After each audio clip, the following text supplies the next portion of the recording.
Today, we're diving into one of the most powerful and sophisticated civilizations in the Americas before Columbus ever set sail, the Aztec Empire. But here's a little surprise right off the bat. They didn't actually call themselves Aztecs. They were the Mexica. And from their incredible capital city, right in the heart of what's now Mexico, they built a jaw-dropping empire fueled by pure ingenuity, a deep, complex spirituality, and a story that, well, it ends in a truly dramatic, world-altering collapse. So let's start with a puzzle. Really, think about this. Imagine you're tasked with building one of the world's greatest cities, but not on sturdy, solid ground. No, you have to build it on a marshy, swampy island in the middle of a massive lake. I mean, it sounds completely impossible, right? Well, for the Mexica, this wasn't just some thought experiment. It was their destiny. And how they solved this incredible challenge is really the heart of their entire story. So how on earth did they end up there in the first place? Let's get into the almost mythical founding of their capital, Tenochtitlan, a true urban marvel that literally rose up from the water. Their whole story begins with a divine quest. According to their legends, the Mexica people journeyed from a mythical homeland they called Aztlan. They were being guided by their main god, Huitzilopochtli, who promised them a new home. But they had to look for a very, very specific sign: an eagle perched on a cactus, devouring a snake. After a long search, they finally saw it, this exact image, on a small, pretty uninviting island in the middle of Lake Texcoco. They knew right then and there their journey was over. This swampy, difficult piece of land was where they were meant to build their future. Okay, so finding the spot was one thing, but actually building a civilization on it, that was a whole other challenge. And this is where we see how they literally engineered an empire, using a combination of just breathtaking innovation and really smart strategic domination. As engineers, the Mexica were nothing short of brilliant. So, first problem, how do you feed a massive city that's built on a swamp? You come up with one of the most genius agricultural inventions in history, the chinampas.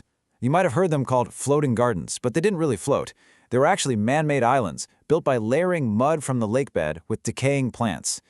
This created these incredibly fertile plots of land, crisscrossed by canals for irrigation that were so productive they could harvest crops multiple times a year. This was the absolute key to feeding their huge population. And when I say huge, I mean massive. At its peak, Tenochtitlan was home to maybe as many as 300,000 people.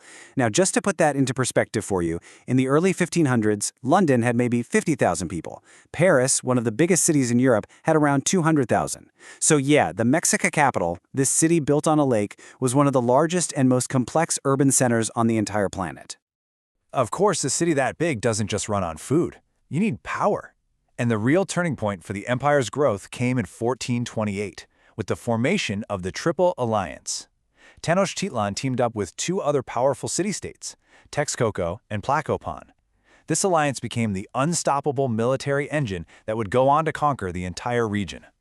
And here's where they were really clever about empire building. Instead of just ruling everyone with an iron fist, they set up this vast tributary system. See, conquered peoples could often keep their own local rulers and their customs, but there was a catch. They had to pay regular tribute. So a constant stream of goods, we're talking cocoa, maize, beautiful textiles, precious materials, was always flowing into Tenochtitlan, fueling its incredible growth and wealth. But you know, to really get who the Aztecs were, we have to look beyond the incredible engineering and the military might. We need to dive into their worldview, a universe they believed was constantly hanging in a very delicate balance. At the very core of their belief system was this idea of cosmic duality. For them, the universe wasn't this static, unchanging thing. No, it was a constant, epic battle between the forces of creation and the forces of destruction. And the whole purpose of their society, their rituals, their entire way of life was to help maintain the fragile balance between these two incredibly powerful forces. And this brings us to probably the most controversial and misunderstood aspect of Mexican culture: human sacrifice. Now, it's easy to just sensationalize it, but for them, it was a profound religious duty. They believed the gods had sacrificed themselves to create the world, and so humans had this sacred responsibility to repay that cosmic debt with the most precious thing they had, life itself. These rituals were seen as absolutely necessary to nourish the gods, to make sure the sun would rise every single day and that the world wouldn't end. But for all its power, for all its complexity, this incredible civilization was on a collision course with a world it didn't even know existed. The arrival of the Spanish would trigger a swift, brutal collapse that would forever change the course of history. The end came, and it came fast. Shockingly fast. In 1519, the Spanish conqueror Hernán Cortés landed on the coast with just a few hundred men, but his greatest weapon wasn't his swords or his guns, it was his strategy. He quickly figured out that the empire was built on a foundation of resentment.